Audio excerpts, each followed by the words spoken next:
নমস্কার, আমি ডায়েটিশিয়ান শৈলী মণ্ডল দাস।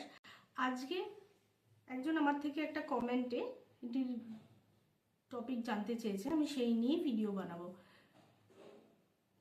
আজকের টপিক হলো যে সকল নাক ডাকাই কি স্লিপ অ্যাপনিয়া, অর্থাৎ আপনি যদি রেগুলার নাক ডাকেন তাহলেই কি আপনার স্লিপ অ্যাপনিয়ার রোগ আছে, আপনার কি নাক ডাকার জন্য মৃত্যু পর্যন্ত হতে পারে।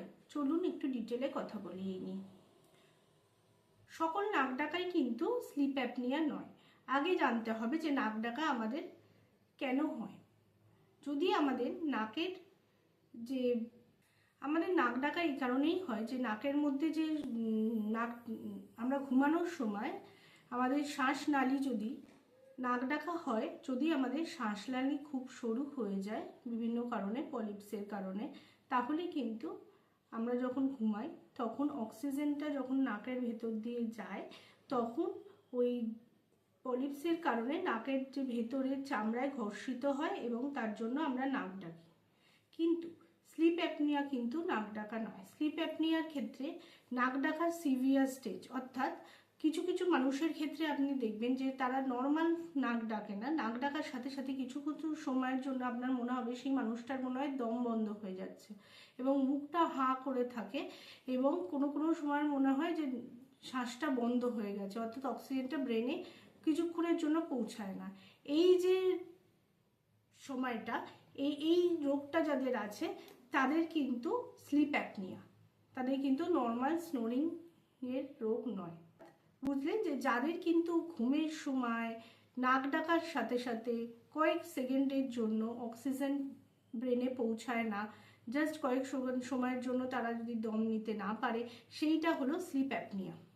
এইবার আমরা জানবো যে নাক ডাকার কোন কোন সিমটম থাকলে সেটা স্লিপ অ্যাপনিয়ার দিকে চলে যেতে পারে। এই নাক ডাকার সাথে সাথে যাদের হাই বিপি থাকে, যারা টানা মদ্যপান করেন, তারা দেখবেন পাশ ফিরে খুব কম শুতে পারে, তারা কিন্তু সোজা হয়ে শোয় এবং ঘুমের মধ্যে দম বন্ধ হয়ে যাওয়ার একটা প্রবণতা থাকে, তাদের মধ্যেই কিন্তু স্লিপ অ্যাপনিয়া দেখা দেয়। যদি কোনো মানুষের সারাদিন মনে হয় যে সে প্রপার ঘুমাচ্ছে 8 থেকে 9 ঘন্টা, কিন্তু তার মনে হচ্ছে যে সে ঠিকঠাক ঘুমাচ্ছে না, সে সবসময় একটা ছটফট করছে, এমন কিছু সপ্তাহ ঘুম থেকে ওঠার পর তার মনে হয় যে সারা রাত আমি ঘুমালাম না, এবং ঘুমের মধ্যে দেখবেন সে এপাশ ওপাশ ছটফট নাক ডাকার জন্য করতে থাকে, তাহলে কিন্তু এটা স্লিপ অ্যাপনিয়া। বা সারাদিন সে প্রপার 8 ঘন্টা, আপনি দেখছেন যে সে 8-9 ঘন্টা ঘুমাচ্ছে, কিন্তু সারাদিন সে যখনই কাজের মধ্যে বসছে তখনই তার ক্লান্তি ভাব এবং সে ইনস্ট্যান্ট ঘুমিয়ে পড়ে।